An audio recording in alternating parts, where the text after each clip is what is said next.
Hello everyone, so today I'm going to be reading the fifth and final chapter of A Cup of Kindness by Icypanther on AO3, so I hope you all enjoy.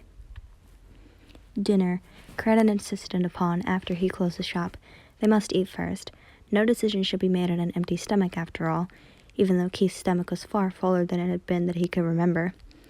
Cran had brought supplies down from his apartment upstairs, and together, in a quiet, companionable silence, accompanied by the radio, they had breaded chicken that Cran had fried, while Keith hand-cut french fries out of potatoes and helped toss a salad.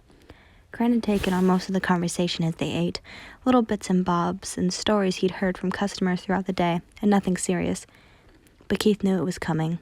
He was both dreading it and yet he was almost relieved.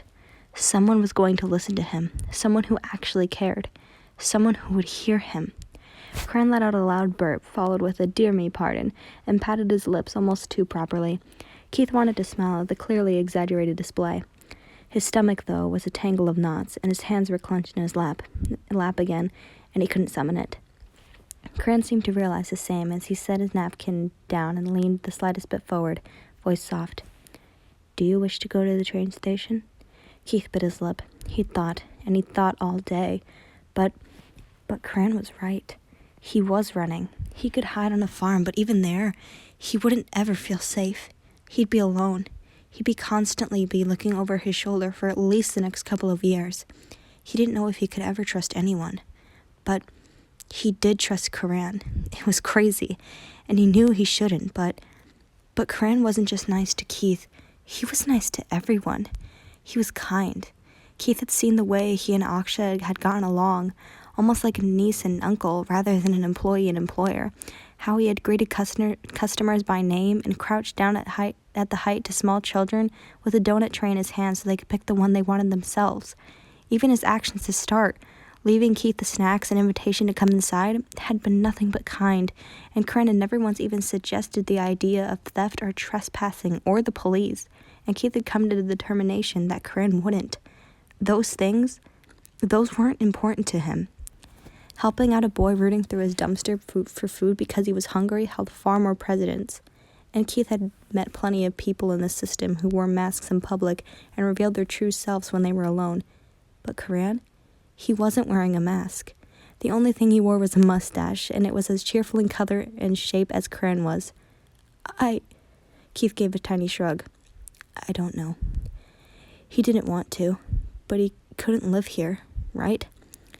"What are you running from, Keith?" Cran asked quietly. There were so many ways to answer that question.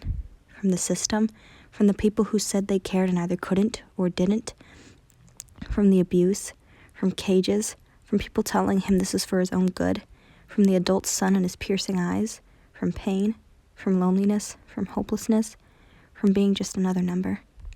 He gave a small shake of his head, eyes stinging. "Is there anyone who may be looking for you?" Cran asked quietly. He didn't use the word family. Keith's eyes stung more. He gave a small shrug. The agency would eventually have to put some resources into locating him, but he didn't know if they would care that much. If they didn't find him, then he wasn't their problem anymore. All he had ever been was a problem. He shouldn't become Cran's. "I'm sorry," he whispered, voice small and high, and he hated it. "Now, why are you apologizing?" Cran refuted gently. Keith shook his head, because it was all he could do, because it's what they always wanted, because he didn't know what else to say. "Keith, lad, look at me." Keith lifted his head. "I will not hurt you." Cran met his gaze. "I promise." It came out sounding like a choked sob. "I know." And he did.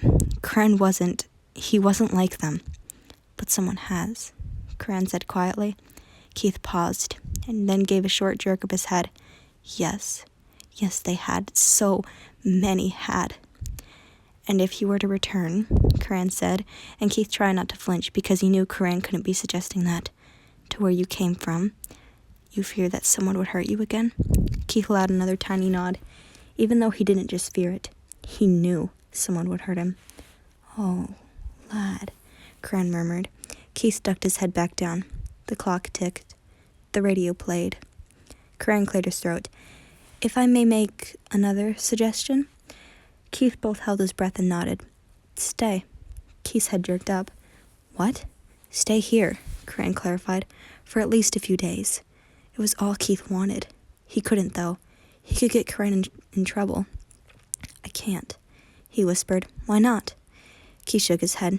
You're safe here, Keith, Corinne said gently. No harm shall come to you under this roof, I swear it. And just as a nice cup of tea requires it to steep properly, I think what you need is a little time, Time? You are exhausted, dear boy, Corinne said quietly. You have been through a lot, and while time cannot heal all wounds, it can help the soul find some peace and to bring clarity to a situation, and gives your body and mind a chance to rest. What do you think? Why?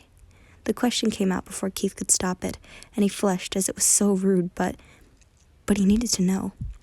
Why? He licked his lips. Are you helping me? Because everyone is deserving of kindness. Corinne smiled softly at him, the same answer from last night. The same idea behind the tip jar, of customers being thankful and kind for the service. Keith's eyes cut to the mug on the counter. A cup of kindness was written in Corinne's script on a piece of paper, taped jauntily to the mug's front, with the orange grind logo. He looked back to Corinne, smiling softly at him. He was overflowing with kindness. He filled it far more than a cup, and he was offering to help Keith for no other reason except that he wanted to. Keith bit his lip. Okay, he breathed, the word barely audible, but as soon as he said it, Keith knew it had been the right thing to say. And as he looked up to see Corinne's face, he felt his own lips pulling into a small smile, and the hot tears he'd been suppressing started to trickle down his cheeks. And this time, they felt right too.